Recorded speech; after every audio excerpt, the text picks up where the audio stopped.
wanted to get you a little video, show you what Sadie's progress looks like this week. She's doing really good. So we are just working on generalizing behaviors. So we're actually out at a park today. Beautiful day in Salt Lake. It's warm, but the air is crisp. Feels great to be outside. So working a lot on different things, having her maintain heel position. So I like to teach position more so than just general loose leash walking, because she can walk nicely on a leash. She can pull for sure, but I want to make sure that she's maintaining this position. And we've been working a ton on this because this is everything. This is focus.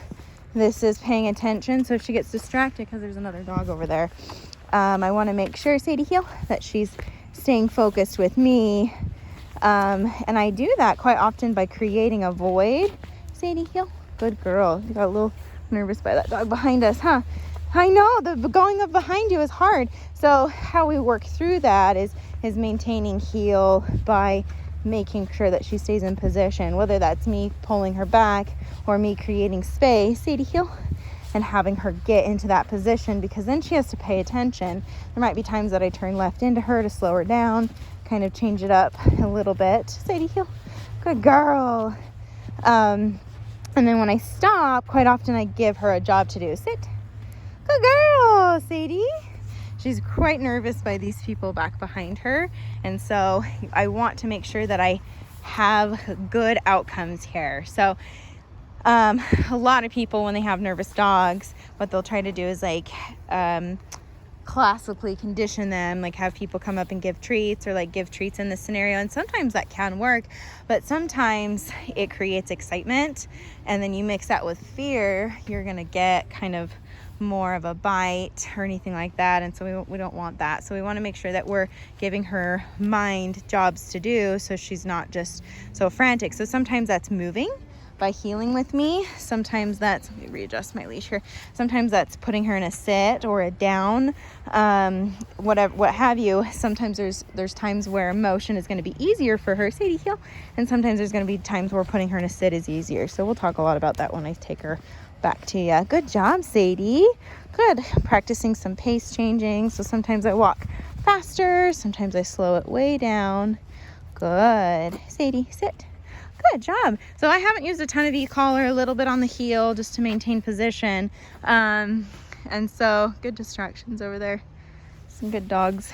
But another thing we work on is the down. So she understands it. We just want to make sure that she understands she has to maintain that position. So Sadie, down.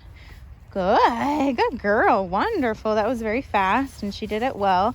Now it's implied here that she continues this, that she stays here until I either put her back in a heel or just release her completely, depending on the context of what we're doing. So in this moment, I'm just going to put her back in a heel. Sadie heel. Good girl. And just have her heel with me. And what I'm looking at is her shoulder. I want it to be maintained with my leg right there. That's what I look at. So a lot of people look at the head of the dog.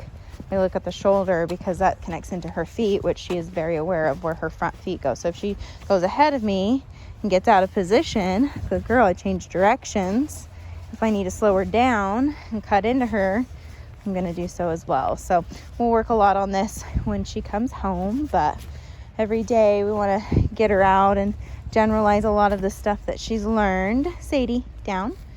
And it's harder to down with distraction. So the closer we get to things that make her feel vulnerable, she doesn't want to do it. So I asked her for a down and she didn't. So I'm going to follow through here. Sadie, down. Give her a little guidance. Good girl. Good. I know it's kind of scary, huh? Kind of scary sometimes. Good. She's a great dog though. She really is really, really sweet, but does get nervous. Sadie, down. Down. Good. And I want to make sure that we're maintaining this position because I didn't put her in a heel or release or anything like that. So really, really good for her. So she is not the most reactive Australian Shepherd I've seen. I've seen Aussies that get reactive just over anything, but she is what I would call low threshold, things that normally wouldn't stress out, like a Labrador or a Golden Retriever. She gets nervous by, like, people walking behind her, you know, dogs that are unfamiliar. But we can work through these things. We have options on how to work through these things as long as we're consistent. She gets better every day. So, okay, girl. Yeah, it is a girl. Good job. Wonderful.